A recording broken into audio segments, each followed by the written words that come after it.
gjithë autoritetet e tjera, sepse Kuvendi është autoritet më lart. Jo, ne do ja ndryshojmë faqen raportimeve.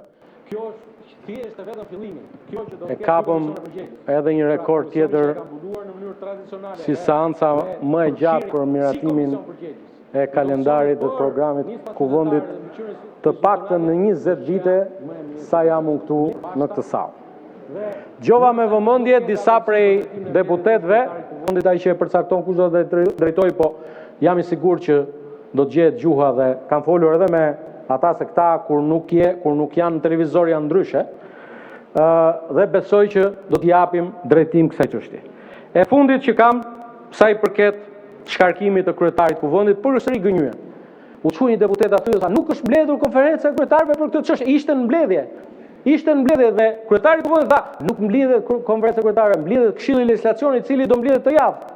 Erdhi njëra nga fundi tha, dëgjoj tha, nuk kemi ka të drejtë opozita për mocionin me debat. Por mocioni me debat do shqyrtohet nesër, nuk ka hyrë fare, nuk është këtu.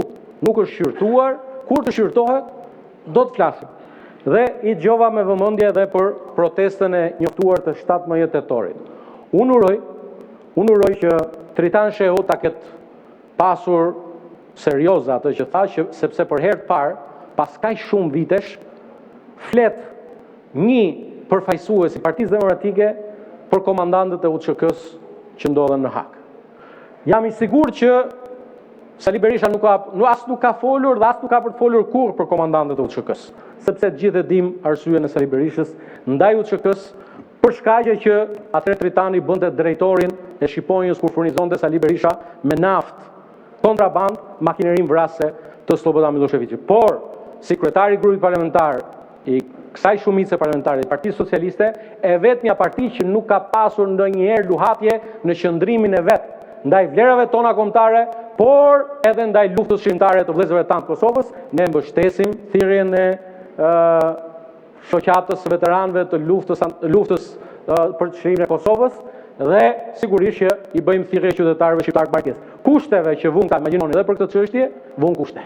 Na vun kusht që ne duhet të mblidhemi këtu të diskutojmë për çfarë, që ju deputetë e rinj për ta ditur, me iniciativë të Partisë Socialiste janë miratuar 8 deklarata dhe rezoluta për të mbështetur luftën çlirimtare të popullit të Kosovës. Kështu që rrini qetë, ne kemi bërë detyrën tonë, këta kanë pasur gjithmonë një qëndrim jo pozitiv ndaj ushtrisë çlirimtare të Kosovës dhe ndaj 4 komandantëve të UÇK-s të cilët ndodhen Hag padrejtësisht.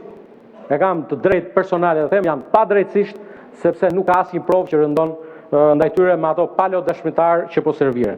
Prandaj, nderuar deputet, në fund të kësaj fjale, ju ftoj ta miratojmë kalendarin zoti kryetar siç ishte, për shkak se këta nuk kanë as dinjitetin institucional që të rrinë sallë të mbrojnë propozimet e tyre, të miratohet siç u miratuan në konferencën kryetarëve. Faleminderit. Faleminderit zoti Balla, kalojmë procesin e votimit.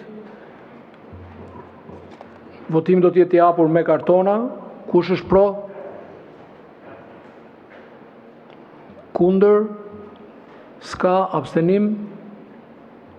Nuk ka. Miratohet programi dhe kalendari i punimeve të Kuvendit për periudhën 29 shtator-17 tetor 2025. Këtu seanca e sotme mbyllet, seanca e radhës do të njoftohet sipas rregullores së Kuvendit. Faleminderit.